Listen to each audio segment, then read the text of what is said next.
আমি এক জায়গায় দেখছি অনেকবার আসা যাওয়ার পথে দলে দলে পুরুষ মহিলা মুসলমান হিন্দু বৌদ্ধ ইহুদি খ্রিস্টান যা আছে মানে যত জাতের মানুষ সব ওইখানে গিয়া বিভিন্ন সমস্যার কারণে নিয়ত করে করে ওই বাবার কাছে চা আর এই বিস্কুট খায়।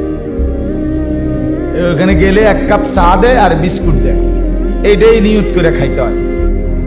বিভিন্ন রকম বিভিন্ন জনের বিভিন্ন নিয়ত ইচ্ছা বলে কি হয় পূরণ হয়, চিন্তা করে। এই হইল কথা। তাহলে এরকম বহুভাবে মানুষের ঈমান হারিয়ে যায়, মানুষ মুশরিক হয়ে যায়, আল্লাহকে বাদ দিয়ে অন্যকে ডাকতে শুরু করে। এটা বহুত বড় বিপদের কথা, বহুত বড় জঘন্য কথা। কোরআনুল কারীমে আল্লাহ বলছেন ওয়ামা ইউমিনু আকসারুহুম বিল্লাহ ইল্লা ওয়া হুম মুশরিকুন। আল্লাহ তাআলা বলেন, নবী, এমন অনেক অধিকাংশ এমন লোক আছে যারা নিজেকে মুমিন বলে, পরিচয় দেয় মুসলমান মুমিন, কিন্তু এমন বহু লোক আছে, অধিকাংশ এমন আছে ইল্লা ওয়া হুম মুশরিকুন, অথচ তারা আমি আল্লাহর সাথে অহরহ দিবা নিশি শিরিক করতেছে। পরিচয় দিচ্ছে কি মুসলমান। কোরআনের আয়াত ওয়ামা ইউমিনু আকসারুহুম বিল্লাহ ইল্লা ওয়া হুম মুশরিকুন, অথচ তারা মুশরিক, নিজেকে ভাবতেছে মুসলমান। আল্লাহ বলেন আমার দৃষ্টিতে, আল্লাহ বলেন আমার হিসাবে বিচারে সে মূলত মুশরিক। আল্লাহর সাথে যদি গায়রুল্লাহকে মিলায়, আল্লাহ ভিন্ন কিছুকে কোনো মাজারের নামে, কোনো ব্যক্তির নামে, কোনো খাজার নামে মান্নত করলো, নজর মান্নত করলো, আল্লাহ ভিন্ন কোনো কিছুর নামে কসম খাইলো, এ তো শিরক, স্পষ্ট শিরক। এটা মহিলাদের মধ্যে এবং ব্যবসায়ীদের মধ্যে, এই দুই শ্রেণীর মধ্যে এই কসম খাওয়ার মানসিকতা খুব বেশি। মরা বাপের কসম, এ তো অহরহ বলে আমার মরা বাপের কসম।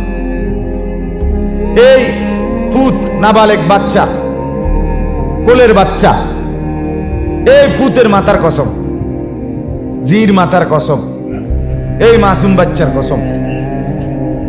আর ব্যবসায়ীরা তারা বলে এই মরা কাঠের কসম, এই ব্যবসাটার কসম, এই মাত্র দোকানটা খুলছি।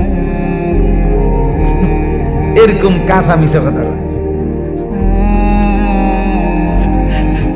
তো এরকম কসম করে, অথচ আল্লাহ ভিন্ন অন্য কিছুর নামে এরকম মরা বাপ, জীবিত বাপ, সোজা বাপ, বাঁকা বাপ, বোঝেন না কথা, মরা কাঠ, জিন্দা কাঠ, ছোট ছেলে, বড় ছেলে ইত্যাদি যেই কোনো কিছুর নামে আল্লাহ ব্যতীত কসম করা শিরক। সে পরিচয় দেয় মুমিন অথচ মুশরিক। কেমন জঘন্য বিষয়, কেমন কঠিন বিপদের কথা। আল্লাহ তাআলা কোরআনুল কারীমের মধ্যে বলছেন আমি সব মাফ করে দেব, শিরক মাফ করব না। ইন্নাল্লাহা লা ইয়াগফিরু আন ইউশরাকা বিহি, শিরক আমি আল্লাহ মাফ করব না, মাফ করব না। নবীজিকে আল্লাহ বলছে লা ইন আশরাকতা লা ইয়াহবাতান্না আমাল। বন্ধু, আপনিও যদি শিরিক করেন আমি আপনার জীবনের সমস্ত আমল একসাথে নষ্ট করে দেব, বাদ করে দেব। কোরআনের আয়াত, বাতিল করে দেব। আপনি মুহাম্মদের জীবনটা বরবাদ হয়ে যাবে যদি শিরিক করেন। মান ইউশরিক বিল্লাহ ফাকাদ হাররামাল্লাহু আলাইহিল জান্নাহ ওয়া মাওয়াহুন নার। আল্লাহ বলেন যে আমার সাথে শিরিক করবে তার জন্য আমি আল্লাহ আমার জান্নাত হারাম করে দিলাম এবং তার ঠিকানা হবে নিশ্চিত জাহান্নাম।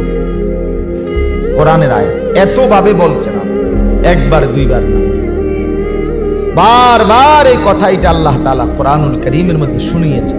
আমার বান্দা শিরিক করো, ঈমান সুন্দর করো, ঈমান সাজিয়ে রাখো, ঈমানকে যত্ন করো, ঈমানকে ঠিক রাখো। গোটা পৃথিবীও যদি হারিয়ে যায়, ঈমান যদি টিকে যায় তো কিছুই হারায়। গোটা পৃথিবীও যদি পেয়ে যায়, ঈমান যদি হারিয়ে যায় সে সব হারিয়ে ফেলছে, কিছুই পায়, কিছুই পাইনি। এজন্য মা বোনদেরও খুব খেয়াল করা দরকার। মহিলাদের কথাবার্তা আচরণের ভিতরে শিরক আছে, অনেক। মেয়ের জামাইকে অহরহ বলে উপরে এক আল্লাহ আছে, নিচে জামাই আমি, তো শিরক। মেম্বর উর্ফে আল্লাহ, নিচে আমনে মেম্বর, সর্দার, এ তো শিরক, এ তো জঘন্য অপরাধ। আল্লাহ তাআলা নিজে বলছেন লাহু মা ফিস সামাওয়াতি ওয়া মা ফিল আরদ, সাত আসমানে যা তাও আমার, সাত তবক জমিনের নিচে যা তাও আমার। তাহলে উপরেও আল্লাহ, সাত তবক জমিনের নিচেও কে? আল্লাহই আল্লাহ, আল্লাহই আল্লাহ। সর্বত্র শুধুই কে? আল্লাহ।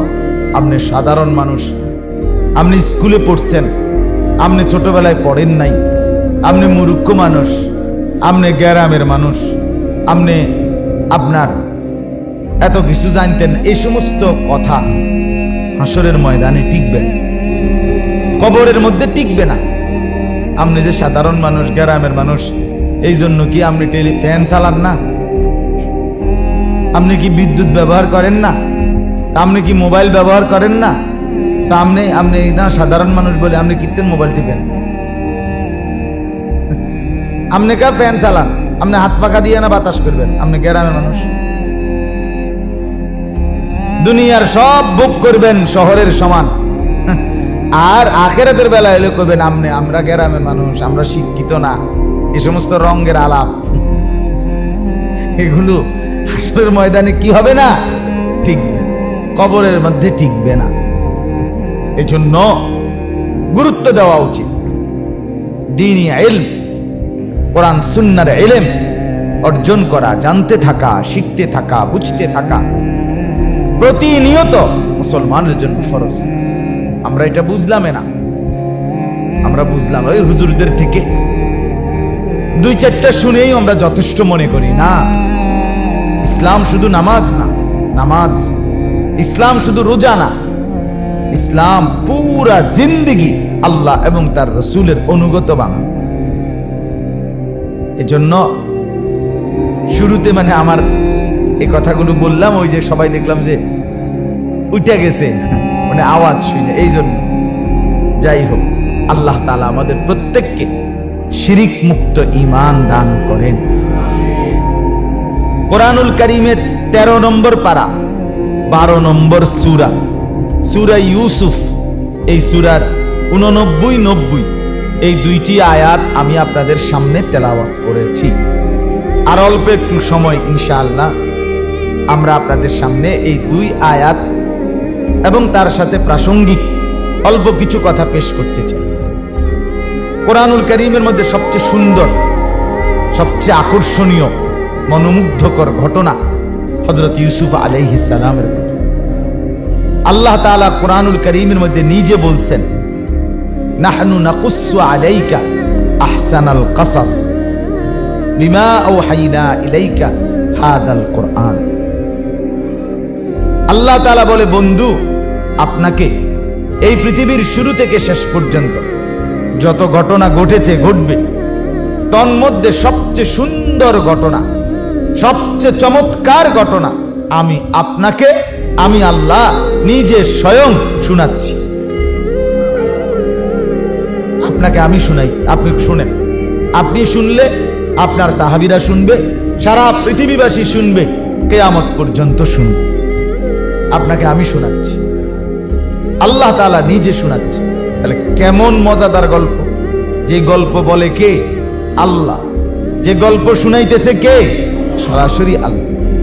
নাহনু নাকুসসু আলাইকা, এই কথা বলে আল্লাহ তাআলা ইউসুফ আলাইহিস সালামের ঘটনা শুরু করছে।